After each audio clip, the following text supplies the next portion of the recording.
Hi, this is Mayank Sharma from Jaipur the pink city. आज international women's day है और आज के दिन मुझे अपने राष्ट्र कवि मैथिली शरण गुप्त साहब की एक कविता की दो लाइनें याद आती हैं।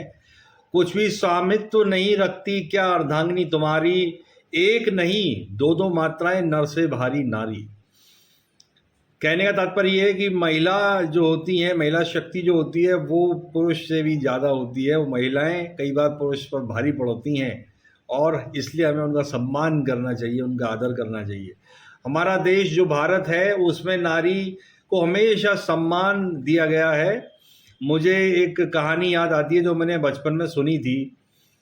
महाराष्ट्र के जो छत्रपति राजा थे शिवाजी महाराज, बहुत कम एज में उनको राजगद्दी पे बैठना पड़ा था। उनकी माँ जीजाबाई ने उनको हर तरह की शिक्षा देके राजगद्दी पे बैठाया था और उनको ऐसा दायित्व दिया था कि उनको स्वराज की प्राप्ति करनी है और इसके लिए उन्होंने अपना पूरा जीवन न्यौछावर कर दिया था। शिवाजी महाराज के एक सेनापति थे आबाजी, जो बहुत वीर योद्धा थे और उनके परम मित्र थे। तो आबाजी ने ठाणे प्रांत में कल्याण शहर के सूबेदार अहमद पर आक्रमण कर दिया और उसको हरा दिया। हराने के बाद उसके राज्य में जितना भी हीरे जवाहरात थे, महंगे महंगे सामान थे, सब पर अपना कब्जा कर लिया। साथ में उन्होंने देखा कि अहमद की जो वाइफ हैं वो बहुत सुंदर हैं, तो उनको लगा कि हमारे जो महाराज हैं शिवाजी महाराज, उनको ये पसंद आएगी क्योंकि वो खुद भी बड़े नौजवान हैं, सुंदर हैं, तो इनको साथ लिए चलते हैं एज ए गिफ्ट। तो उन्होंने उनको भी अपने कब्जे में लिया और शिवाजी महाराज के दरबार में लेके पहुंचे। सबसे पहले उनको खुशखबरी सुनाई अपने जीतने की, सारे हीरे जवाहरात सौंपे और फिर दरबार में वो डोली मंगवाई, वो पालकी मंगवाई जिसमें वो बेगम साहिबा बैठी हुई थी। उन्होंने बताया कि महाराज हम आपके लिए ये तोहफा लेके आए हैं जो हमने युद्ध में जीता है। वहाँ के सूबेदार अहमद की वाइफ बहुत ज़्यादा बेहतरीन सुंदर है, तो आप देखिए हम आपके लिए तोहफा लाए हैं। शिवाजी महाराज अपने सिंहासन से उतर के उन्होंने पालकी के पास जाके खड़े हुए और उन्होंने बेगम साहिबा की तरफ देखा। देखते ही बोलते हैं, बेशक बेगम साहिबा आप बहुत सुंदर हैं, काश मैं आपका पुत्र होता तो मैं भी इतना ही सुंदर होता।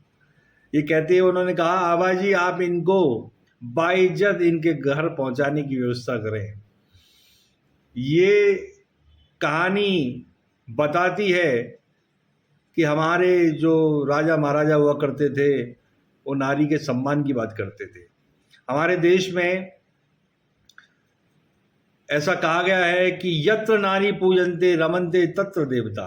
जहाँ पर जिस घर में नारियों की पूजा होती है, उनको सम्मान मिलता है, वहाँ पे देवता स्वयं विराजमान रहते हैं, रमण करते हैं।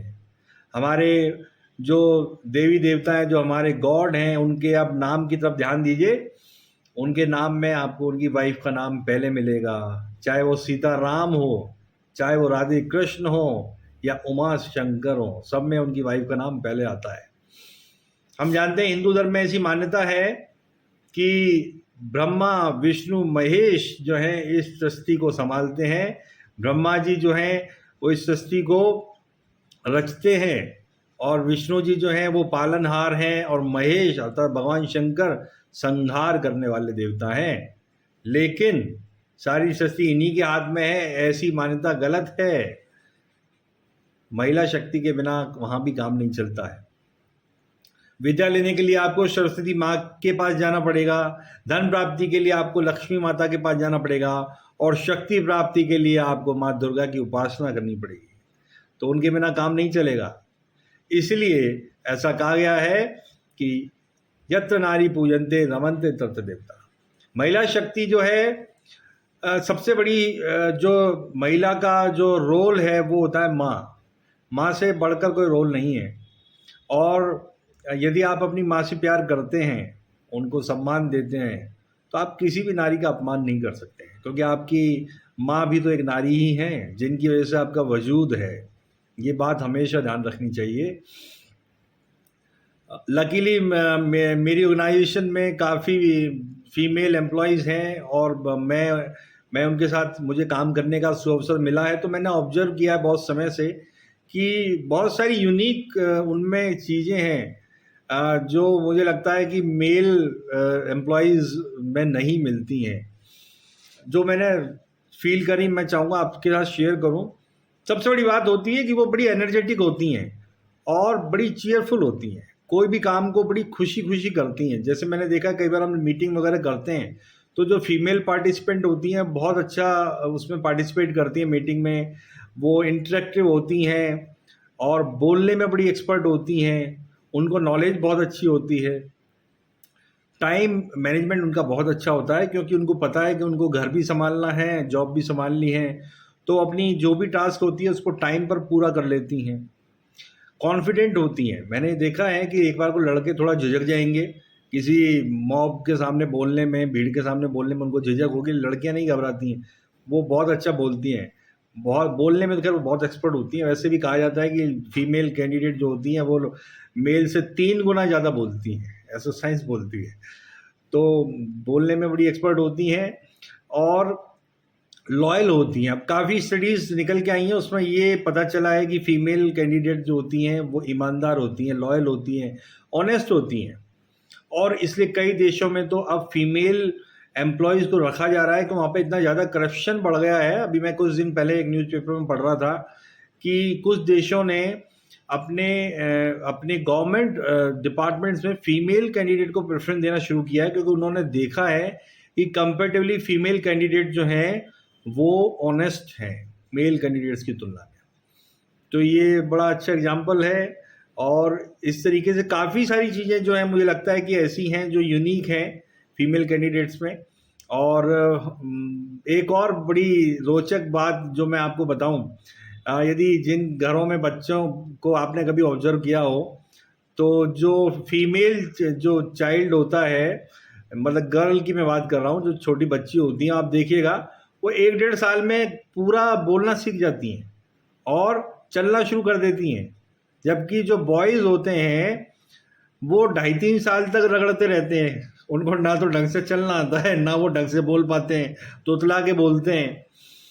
तो वहीं से आप समझ सकते हैं कि फीमेल जो होती हैं वो काफ़ी एक्सपर्ट होती हैं, शुरू से एक्सपर्ट होती हैं।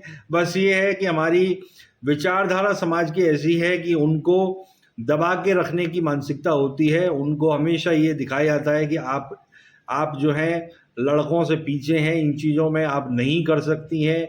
एक गलत परसेप्शन लोग बना के रहते हैं, जबकि इसका उल्टा है। मेरा एक्सपीरियंस तो ये कहता है कि फीमेल कैंडिडेट जो होती हैं वो मेल कैंडिडेट से भी कहीं अच्छी एक्सपर्ट वर्कर्स होती हैं।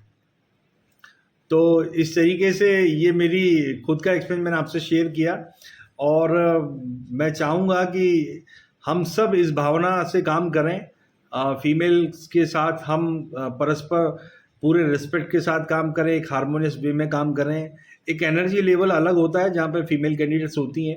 हम फेस्टिवल वगैरह जब हम ऑफिस में सेलिब्रेट करते हैं तो हम देखते हैं कि जब फीमेल एम्प्लॉय जब हमारे ऑफिस में नहीं थी, उससे पहले उतना फेस्टिवल्स को इतना हम मतलब कलरफुल नहीं लगता था। जबकि जब फीमेल कैंडिडेट हमारे ऑफिस में आना शुरू हुई, जब उनकी संख्या बढ़ी, तो हमने महसूस किया, मैंने खुद ने महसूस किया, मेरे कलीग्स ने, मेरे सीनियर्स ने महसूस किया कि वो बड़ी लाइवली होती हैं, लाइफ को एंजॉय करना पसंद करती हैं, अच्छे ड्रेसअप में रहती हैं, मेकअप करना पसंद करती हैं। तो एक माहौल जो है बड़ा एनर्जेटिक हो जाता है, खुशनुमा माहौल हो जाता है। तो ये सब चीज़ें रियली लाइफ को बड़ा इंटरेस्टिंग बना देती है और हम सबको इन चीज़ों को सीखना चाहिए और लाइफ में इस चीज़ को इम्प्लीमेंट करना चाहिए। कबीरदास जी ने एक दुआ कहा है, वो दुआ कह के मैं अपनी इस चर्चा को विराम दूंगा। उन्होंने कहा है, नारी निंदा मत करो, नारी गुण की खान, और नारी से ही नर उपजे, ध्रुव प्रहलाद समान। मतलब हम जो नर हैं वो सब नारी से ही उपजे हैं। हमारी सब की माँ नारी ही हैं, उनकी वजह से हमारा जन्म हुआ है। इसलिए किसी भी सूरत में नारी का अपमान मत कीजिए। माँ, बहन, पत्नी, जो भी आपकी नारी के रूप में, चाहे वो फ्रेंड हैं, वो सब सम्माननीय है। आप उनके प्रति अपना रिस्पेक्ट बना के रखिए, अच्छा व्यवहार उनके साथ करिए।